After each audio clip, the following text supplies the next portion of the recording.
Welcome to Literary Lights 2026, a year-long spotlight on contemporary Armenian writers. I'm Olivia Katranjian, the founder of the International Armenian Literary Alliance. I'm so grateful to be collaborating with the National Association for Armenian Studies and Research and the Krikor and Clara Zorab Information Center to bring you this fantastic series for the fourth year in a row. Thank you for joining us. Historically, the Armenian literary community has not had a dedicated platform to support our authors and literature, and so it's my honor to bring you this series. So far, we've featured 25 authors and translators through Literary Lights. We have an exciting lineup this year featuring new releases across genres, including poetry, literary fiction, memoir, young adult, and picture books. I hope you'll read along with us. You can purchase the books through Yala's bookshop.org storefront or Nasser's bookstore online or in person. A heartfelt thank you to everyone who makes this series possible. Judy Saryan, Mark Mamigonyan, and everyone at Nasser, Jesse Arlen and the Zorab Center, and my colleagues Hovset Markaryan and Nairi Simonian, and everyone at Yala. Before we begin, I'd like to share other exciting news.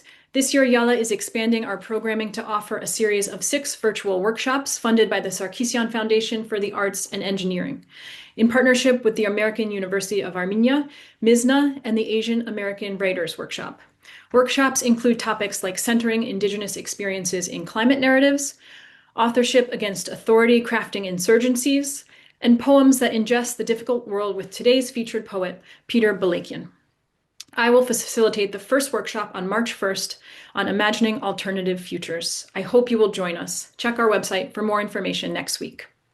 Today's event features a very special guest, poet, author, and scholar Peter Balakian, whose latest collection is the New York Trilogy, a sequential long poem composed in 3 sections. I strongly encourage you to buy the book, read the book, and ask your library to add it to their collection. He will be in conversation with Diana Arterian, the author of the recent poetry collection Agrippina the Younger, and editor and co-translator of Smoke Drifts, a collection of Nadia Anjuman's poetry. A poetry editor at Noemi Press and twice finalist for the National Poetry Series, Diana holds a PhD in literature and creative writing from the University of Southern California and is the 2026 Lurie Distinguished Visiting Professor at San Jose State University. She writes the annotated nightstand column at LitHub and lives in Los Angeles. Thank you so much, Diana, for being here. Thank you so much, Olivia, for that beautiful introduction. And thank you to you and everybody at Yala and Nasser for making this event possible. I'm really honored to be here.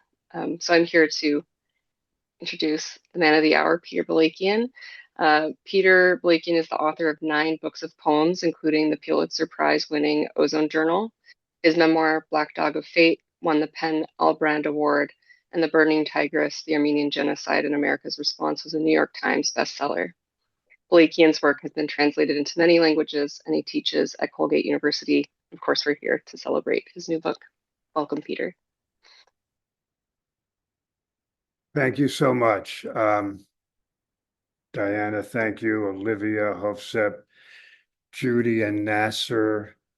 And I'm glad the Zorhab Center as well is collaborating. One can't say enough, really. One can't be more affirmative about the need for literary community in a time like this, when culture is being assaulted and the value of literary imagination is essential, and it's essential to democratic society.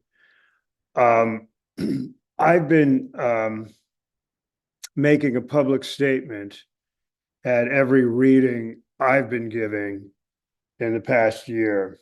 So I will start today by continuing that format. As an American writer and university professor of 45 years, I feel it's my obligation to witness what is happening to our democracy. I believe this is well beyond party identities and party politics. Donald Trump's assaults on universities and higher education, on secondary education and civic culture, including museums, through coercions and tactics that resemble extortion, are anti-democratic and often violations of the First Amendment. And they will not work. Critical thinking and knowledge production in our democratic educational structures is a sedimentary rock with layers embedded in several hundred years of culture and intellectual life. Without that culture and our open, pluralistic systems of learning, we wouldn't have a democracy. To falsify history, as this president and his followers are doing, is to undermine the foundations of fact, knowledge, and moral understanding.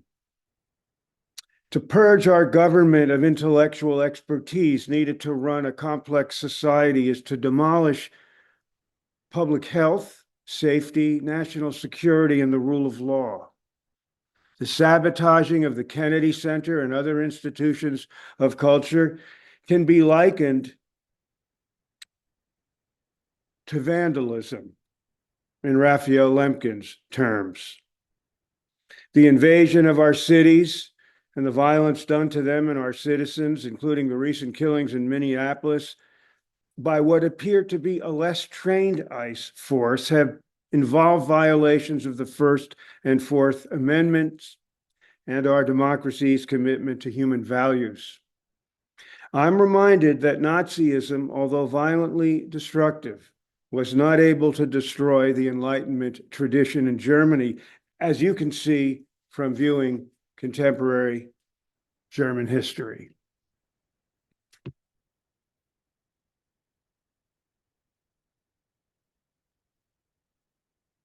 So let me, in accord with the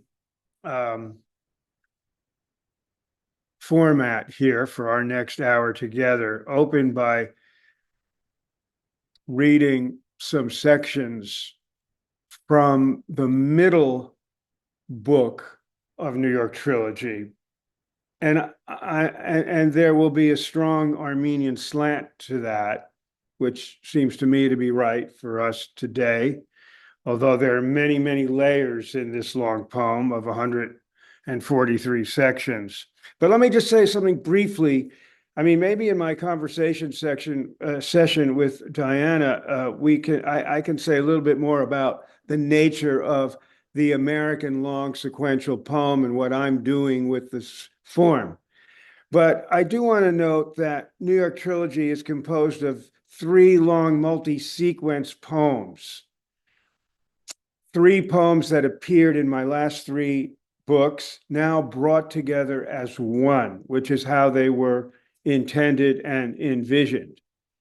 The long poem explores one man's journey from the late 1960s into the early 21st century, a journey that evolves from a series of personal experiences for the persona. This is not like any work of poetry. It's not literal autobiography, though much is based on personal or comes out of personal experiences. And the poem is anchored in New York City and the Jersey cliffs of the Palisades just across the river, and it spokes out to other zones on the planet, often the Middle East, sometimes Southeast Asia.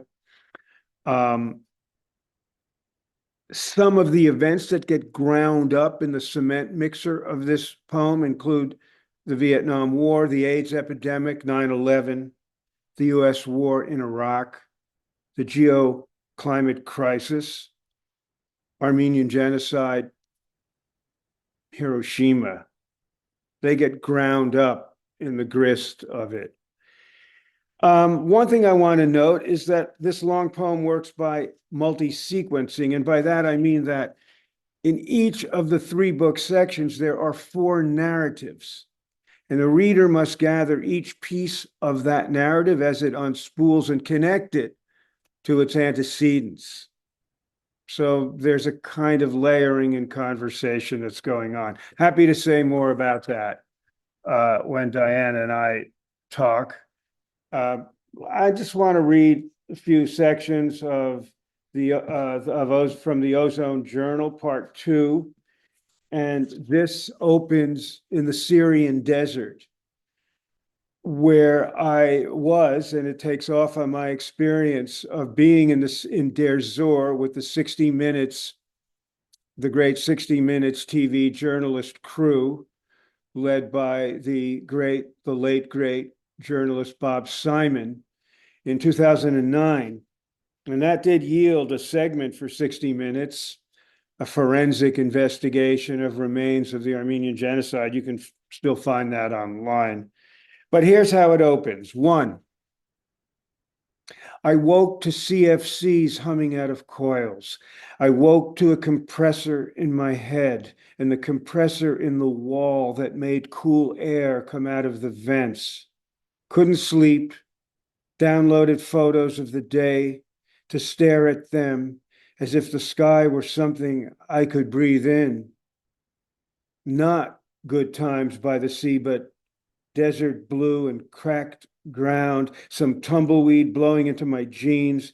Green signs of Arabic letters looked like beautiful tributaries as they faded out along a road going to the Iraqi border, where oil refineries were firing on the horizon, where a border is a road ending and beginning. 2,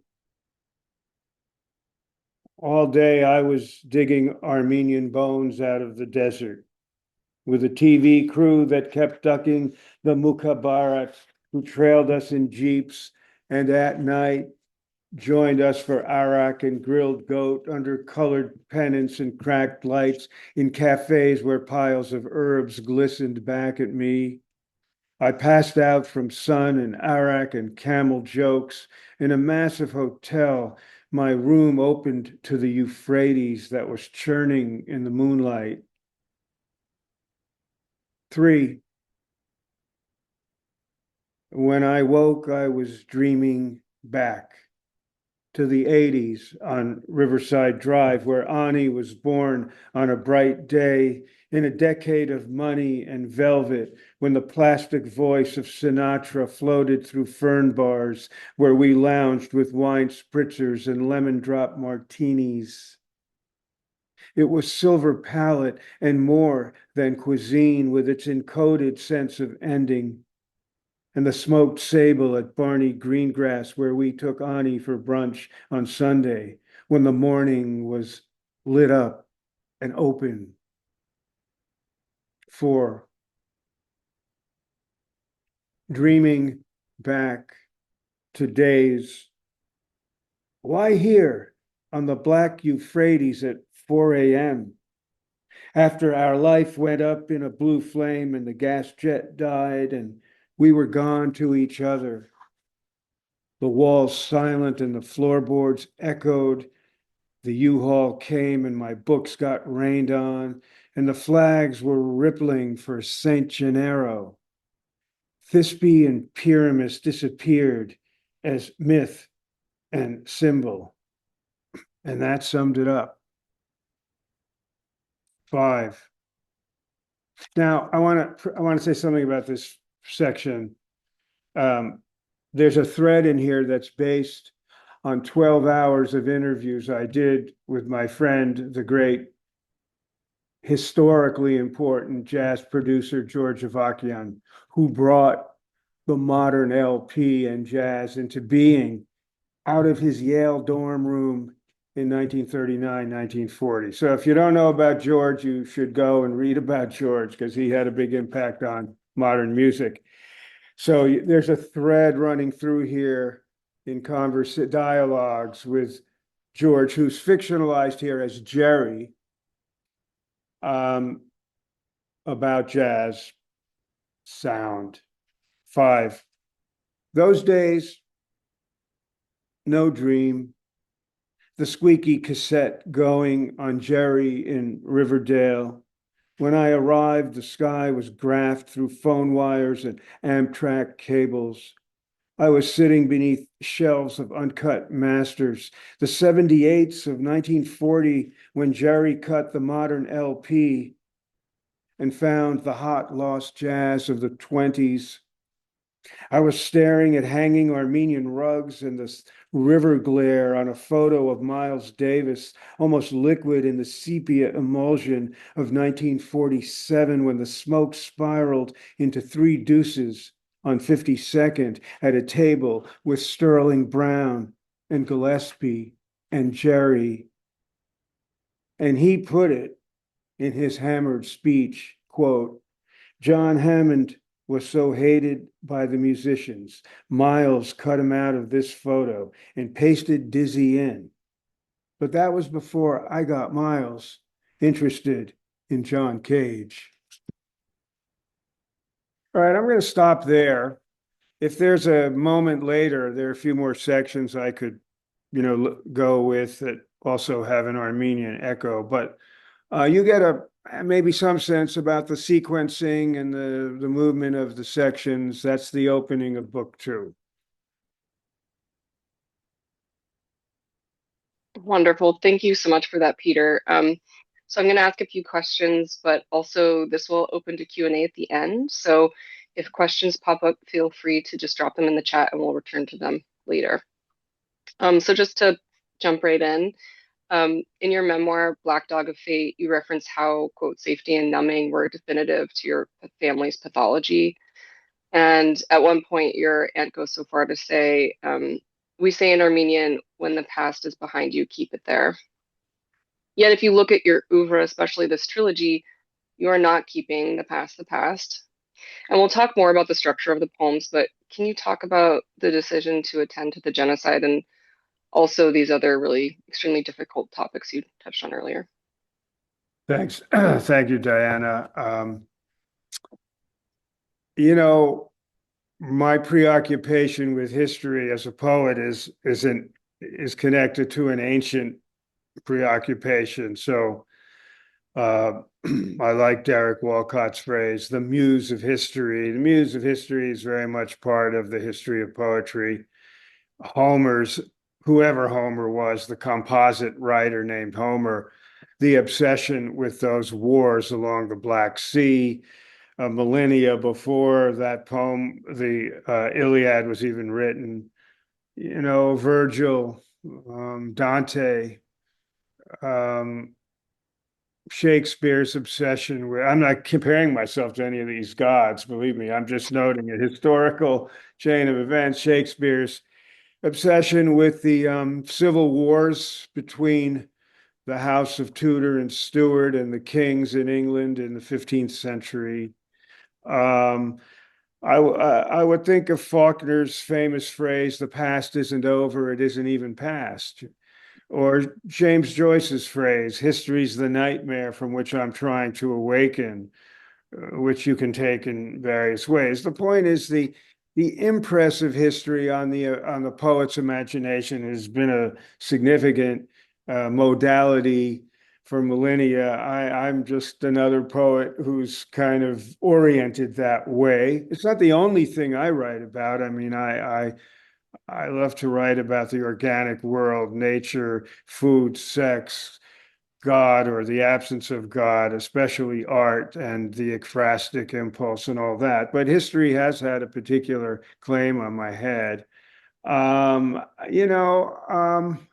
think as writers, we answer to the call in us. And so the Armenian past had a calling on me going back to my even early 20s, in part because of its connection in my blood and flesh to my grandmother's genocide survivor story, which when it became known to me, really just opened my head to a whole different orientation toward understanding the human experience, because in the end, that's what we are all after, whether it's through epistemology or historiography. We're probing the human experience with the language that poetry gives us. So trauma and memory have been passed down through the generations, as this has happened to many of you writers out there, and to you too, Diana, I know. So yeah, that's been one strong pull on my head, my language, because in the end, it's all about the language. The subject has its meaning, but without the language doing its thing, the subject doesn't do much. So we hope as poets, we're finding the intersecting point between the language that's transforming the subject that's compelling us. Yeah, absolutely. That was such a beautiful answer. So to talk specifically about New York Trilogy, and I feel like your answer actually kind of leads right into this one to some degree. It's arguably an epic, though different from the usual ones that come to mind, like the ninth century Armenian David of Sassoon or Homer's epics. Um, Instead, it's an American long poem, perhaps most obviously within the lineage of Walt Whitman or Hart Crane's The Bridge. That said, to me, it didn't feel oriented toward New York City in a kind of jingoistic or American-centric sense, but rather from that perspective of that city with everything kind of swirling around it, from the 1960s to the current moment, from jazz, the AIDS crisis, 9/11, the Iraq and American Vietnam Wars. Why did New York feel like the heart of these poems and of the speaker's positionality? Right. Thank you, Diana. Before I get to that, since you mentioned the long poem coming out of Whitman, I do want to mark it for a second, because I do think that the lyric sequential long poem is a kind of American invention. And I always like to Mhm. tell my students, the American lyric sequential long poem is as American as other great inventions like the cheeseburger, baseball, the skyscraper, the suspension bridge, and so on. So I want us to kind of celebrate the long poem form in which Whitman broke from the narrative long poem, even of, say, his romantic immediate predecessors like Wordsworth or Keats or Byron, or his contemporary Tennyson.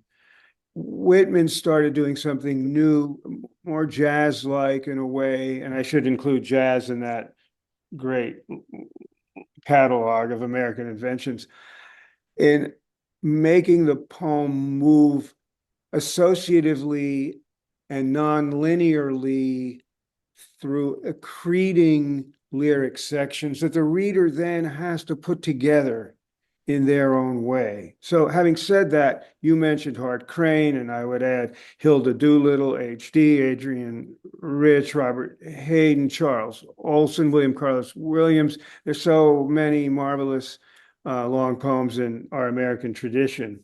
But getting back to New York, well, in one sense, in a very personal way, this was where so much of my life has been lived out. I've taught on a beautiful college campus 200 miles north and west of New York City at Colgate University. And so much of my life is lived out between that beautiful rural campus and the great hub that was part of my growing up. I grew up in a suburb of Bergen County in Teaneck and Tenafly, New Jersey, just a stone's throw from Midtown Manhattan. So, I'm what New Yorkers call a bridge and tunnel guy. And I can accept that. I am a bridge and tunnel guy because I didn't have to dig out of the tough streets every day in bad weather. But okay, so New York's been a key to my psychic life, my coming of age, and so these events, some of the big ones that I've tackled, are just natural to my imagination, 9/11 or the AIDS epidemic, because I was in the city as all that was happening. And I had friends and family dying of AIDS. I was, and I'll mention this just as a side context. I mean, anybody who reads these poems will get it. But my summer job for years was as a mail runner and messenger and office boy at a steamship company, at a stevedoring company at the very tip of Manhattan Island on Battery Place. So running the streets of the Big Apple was my summer job, and watching the World Trade Towers being built from scratch. Never really imagined what the legacy would be at the time, but all that's just part of my collective imaginative experience. That's so beautiful. Thank you so much for all of that texture and history. I love that. So these three long poems were in three different books, as you mentioned earlier. Ozone Journal, the second collection this draws from, was described in the jacket copy as a sequel to A Train Ziggurat Elegy. Did you plan for these three long poems to span three books, or hope that they might come together in a single volume in the future? And how do they operate now for you in a single volume? Yeah, Diana, I did plan this, and I really hoped it would all come together. Um, and I worked on these three poems evolved from about 2003 to about 2020. So, a considerable amount of time went into their evolution while I was working on shorter poems. And each book was able to absorb a long poem, Ziggurat in 2010, Ozone Journal 2015, No Sign in 22. So that was the plan, and I'm very happy my publisher was affirmative about wanting to see all three together, because they need to be read together. That's the idea. And it's not a new idea. Other poets, Theodore Retke's Lost Sun Cycle or William Carlos Williams's Patterson, sections grew over time, and then they got to be in one book at a certain time. So That's great. I'm so happy that you're able to actually realize that dream um, of them living together. Um, I actually really appreciated your opening statement for many reasons, but one of them being that you point to kind of the long arc of history, particularly in a time when everything feels and is extremely immediate. But to that end, in A Train Ziggurat Elegy, you quote the British archaeologist Leonard Woolley, who excavated the ziggurat of Ur, who states, quote, "We found a clay figurine of a pig. Spindle whorls of baked clay prove that thread was spun here." And this made me think of kind of the perpetual issue with archaeology in the ancient world and what is often called soft materials, like leather and fabrics, things that disintegrate really quickly and that we have to kind of scavenge for traces, like Woolley did with the thread's imprint on clay. And in this work, you are also attending to things that are in many ways ephemeral but important, like the ozone layer, music, also just AIDS and the AIDS epidemic, events that can be like this too, with history often slipping away from cultural consciousness, arguably too quickly. And you had talked about very eloquently about how history is your muse, and quoted Walcott. But is this connected to kind of the enterprise of these poems to document the ephemeral, the potentially ephemeral? yeah, thanks for that wonderful meditation in itself.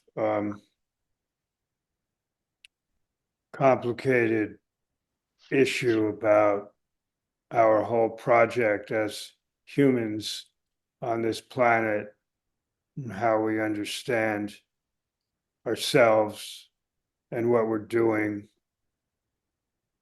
In the end, it strikes me the only thing that's left of human endeavor is culture, are the works of art and of the human imagination's making. The great texts, whether they be the Gnostic Gospels or the Sanskrit Gospels of the Hindu tradition, or whatever ancient text they may be, the buildings humans have made, even if they've been destroyed and we find their ruins or they're in ruins, all the work of imaginative endeavor and labor is what defines our time as a species.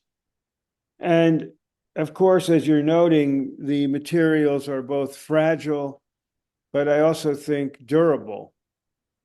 And I suspect, I mean, I like the idea that poets are also archaeologists of sorts. Seamus Heaney made the term the poet as digger, that the poet is digging for something kind of popular, at least among poets. So we are diggers if we're so inclined. And as we dig and find extraordinary um, pieces, fragments and pieces of human imagination and creativity, I think it's particularly important and powerful to our own sense of identity and the narrative we create as a species, especially now that our species seems so endangered by the monstrous, reckless disregard for the environment and climate change that the worst part of our species, the oligarchs who are just destroying the planet for greed and technological needlessness, have perpetuated, and also our propensity for killing each other,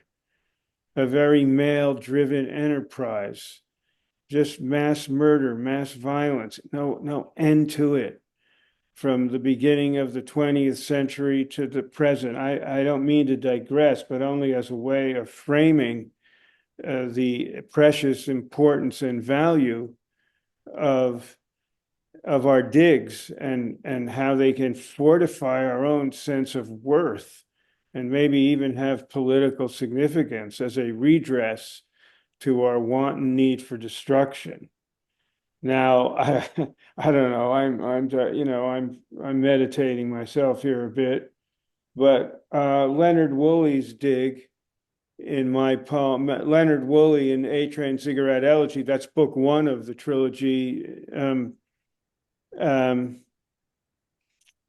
uh, Fascinated me and seemed very usable and contemporary for my own concerns with human survival and human vanishing and holes and ruins, holes with a W, holes and ruins.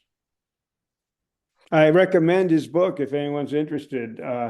His book about the excavation of the ziggurat at Ur. It's out there for you to read. Thank you so much for that. Also, I apologize if my sound isn't as good. Despite charging them, my headphones just died. So all three of these long poems are a masterwork of weaving to me, almost illustrating the palimpsests across time and space and between humanity, kind of to your point that you were just making. And you call this multi-sequencing. Um, and I know that you touched on this a little bit, but you describe it in one publication. You say that in each of these three book sections, there are four narratives, and the reader must gather each piece of the narrative as it unspools and connect it to its antecedents. That yields compression. Each of the four narratives are in conversation with the other three, and each of the three book sections are in conversation with the other two, which I was in such admiration of, particularly because it felt like such intense arithmetic. But ultimately, these are deep interrogations of the marvels of human achievement alongside the horrors of our destructive impulses, and how startlingly little that needle has moved in either case for thousands of years, with the destruction, of course, in the brutality of the Armenian genocide, as well as the ozone layer, 9/11, Hiroshima. Our remarkable efforts often circle around creative expression, and something that you've also touched on, music, architecture, and art. How did you come to this multi-sequencing structure, and why did it feel most apt for this existential material? And I'm not sure if this touches directly on kind of what you were saying about the American lyric, but if so, feel free to say more about it. Again, thank you for such a rich question, Diana. I don't know. I began to think about what I later came to call multi-sequencing in the late 1980s. And I just mentioned this in passing. I have an essay in my last book of essays, Vice and Shadow, called Writing Horizontal. And in Writing Horizontal, I try to explain my, I don't know, what was for me an important shift in my idea of poetics. And I'm not going to go on into that essay. The essay's out there. Hope, if you're interested, anybody out there, you find it. Writing Horizontal. Um, I I came to feel that if I wanted to write more immersively about things going on out there in the world, difficult things, complex social, political, cultural things. And I don't suggest that I do that in every poem I write or anybody should, but when I do, if I want to take that stuff on, I needed to rethink the form of the poem. And that led me to feel that layering had a necessary function in the lyric poem. That the lyric poem could be driven by more than just one node of experience, and that perhaps juggling several nodes of experience caught something more authentic about the age in which we live, which was at that time just becoming a digital age, just barely beginning. And then as the digital age exploded, one found oneself in a state sometimes of zigzagging bewilderment. And I wanted the poem to be able to engage the zigzagging nature of things. And so that led me into layering in a way and horizontal orientation that this is something that works for me in my own private lexicon. And I suppose by the time the early 2000s came around, that had led me to this idea of developing maybe four threads in a long poem that I could keep pulling and playing with to give the poem just more echo chambers. Oh, that's great. I love all the language that you're using, like writing horror. I need to read that essay. I haven't read it. So thank you for that. Writing horizontal is the name of the essay. Yeah, Okay. it's at the very end of the book of essays called Vice, Okay. VISE, as in the Yeah, tool yeah. that Vice and Shadow. Yeah. Oh, awesome. Thank you. So I'm going to ask one more question. So for if you have one, please put it in the chat. I know that we have a couple. So um, the poem No Signs, the long poem, was deeply inspired by the 1959 film Hiroshima Mon Amour. Marguerite Duras wrote the screenplay, and she explains about the film, quote, "All one can do is talk about the impossibility of talking about Hiroshima." There's something moving to me about how your poem involves an exchange between a he and a she, as the film does, rather than a kind of internal solitary interrogation. Do you feel like these poems are doing or trying to do more than what Duras claims about just talk about the impossibility of talking in their approach to human-made calamity?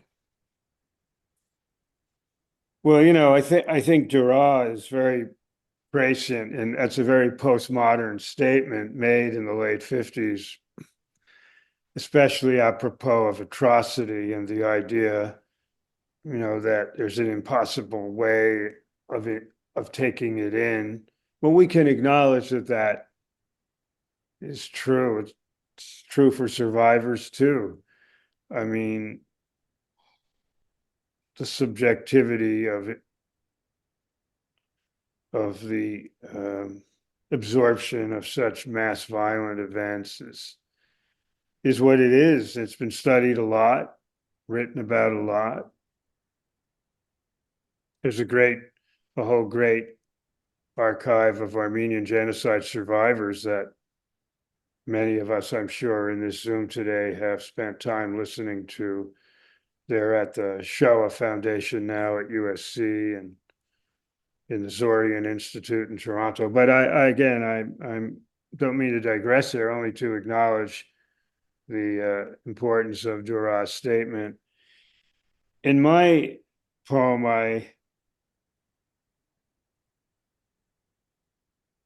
I got attached to the film because it was an important memory for the couple in the poem, the he and she.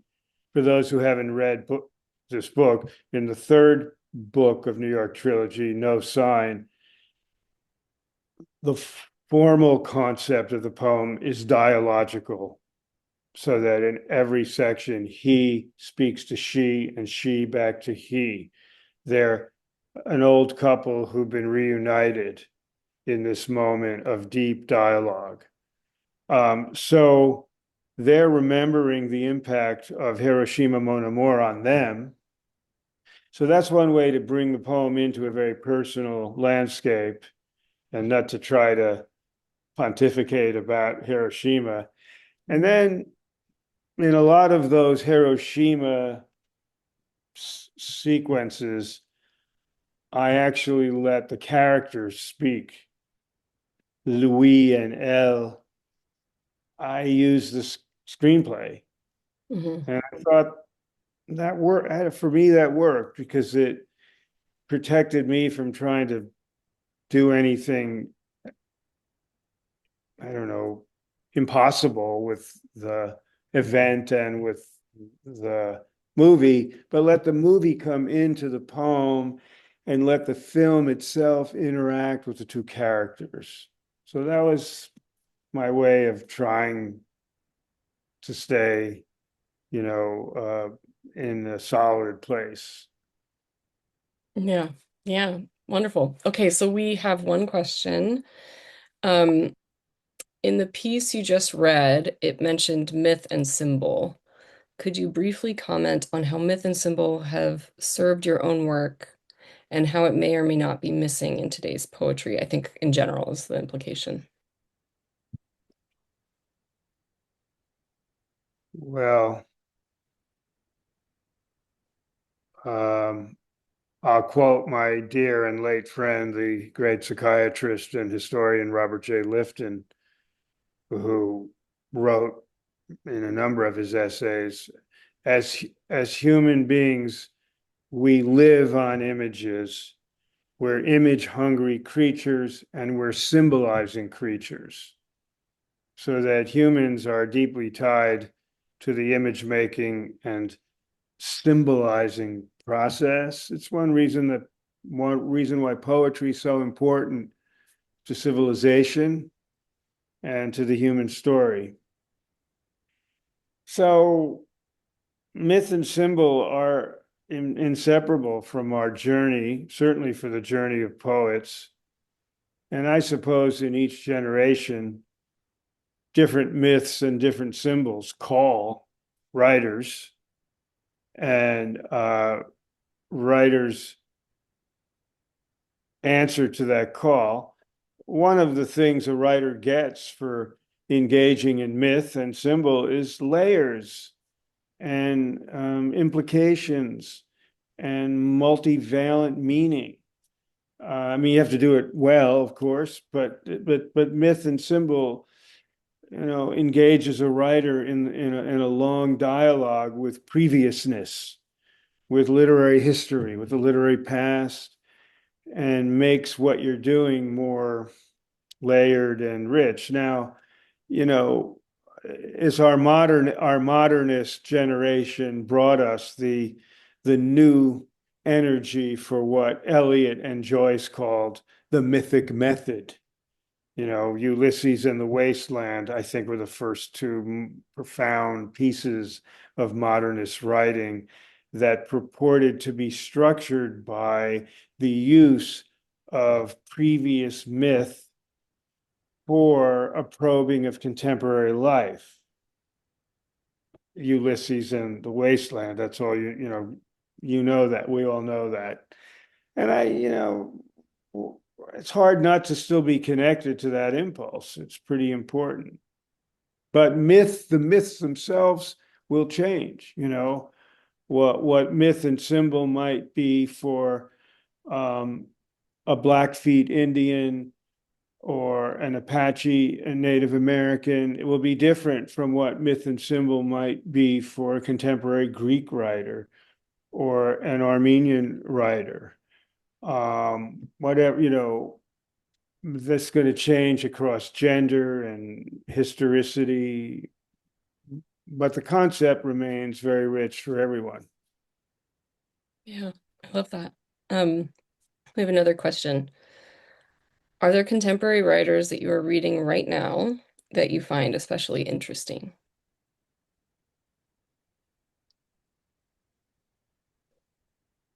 There's there's so there's so many really, and I don't know, they cut across many genres.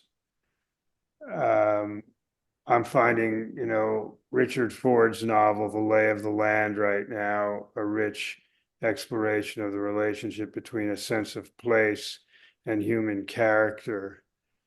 I'm finding Heather Cox Richardson's really important interpretation of America, how the South won the Civil War, a really necessary read, especially in these really dark times. I'm enjoying the sedimentary layering of the recently released 100 Years of Poetry at the New Yorker, a fascinating swim into the history of one bowling alley of the history of poetry in America. Um, so I don't know. Those are some things that are just on my desk right now. I'm also reading a really upsetting book called "I'll Take My Stand." You know this book, "I'll Take My Stand"? I don't. Came out in 1930. 12 Southern intellectuals, leading minds of their day from the American South, are writing about what the South means. And you can read all 12 essays and find not one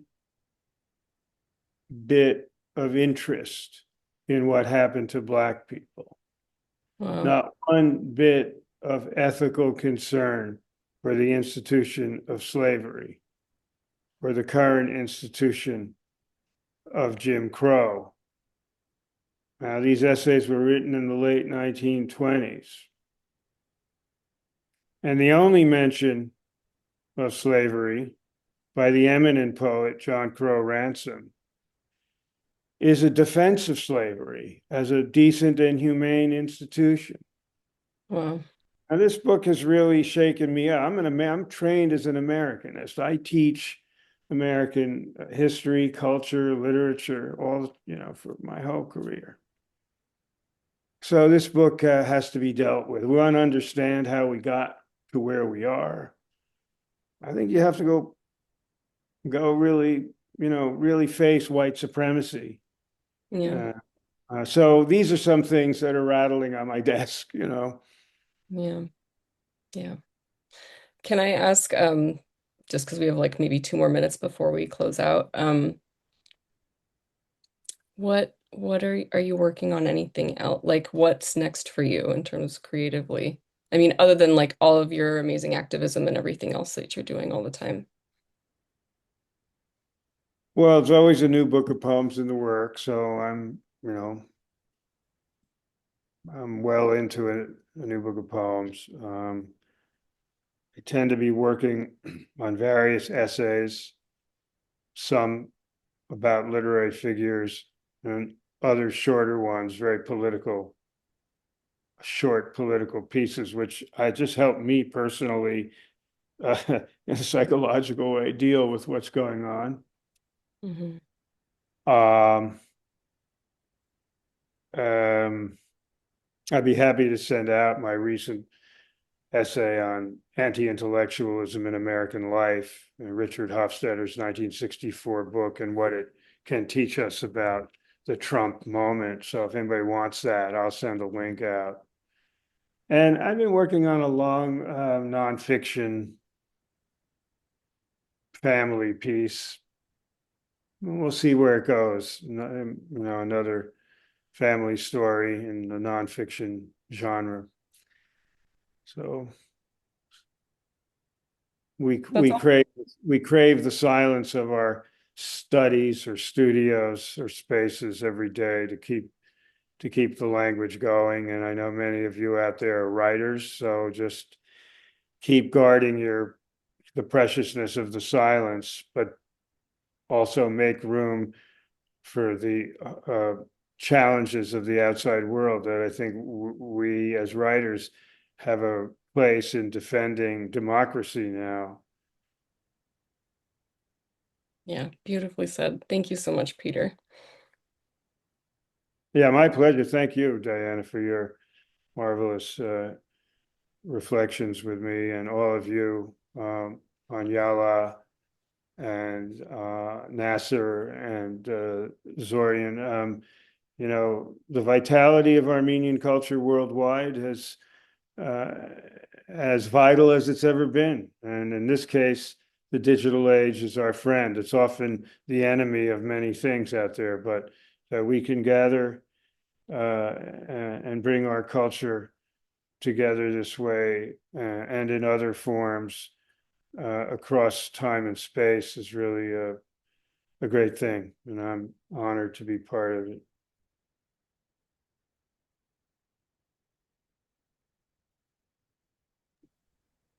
Diana, I'm not sure if you saw there's one more question. Oh, yes, sure, I'm on it. So this last question, it says, you mentioned the fact that genocides go way back in history, which raises the question of the nature of evil in the human species. Tessa Hoffman likes to note that human beings are the only species, along with chimpanzees, who massacre members of their own. How to begin to grapple with this? Well, I mean, it's a good question for a whole day seminar. Yeah. I appreciate the insight and the question, and those of you who do work in the field of genocide studies and the study of mass violence. I mean, I think you've all been wrestling with these issues. I mean, maybe the one affirmative thing I would say as we close this part of our session, because I know Judy has something to say in a minute, but is to say that I think the impulses that create art are those that push back and redress the impulses that kill. And that our civilization drive is tied deeply to the arts and the humanities, and they're needed more than ever. The sciences, of course, matter too greatly, but we need our knowledge producing institutions and we need art and culture now more than ever because they do push back against the human impulses for mass murder, violence, torture, rape, pillage. It's a tragic story. And it's important to note how much of it is connected to male aggression. And that's, gender studies has a lot to offer us. Yeah. That was really moving, Peter. Thank you so much. And thank you so much for your beautiful answers to my questions. Thank you.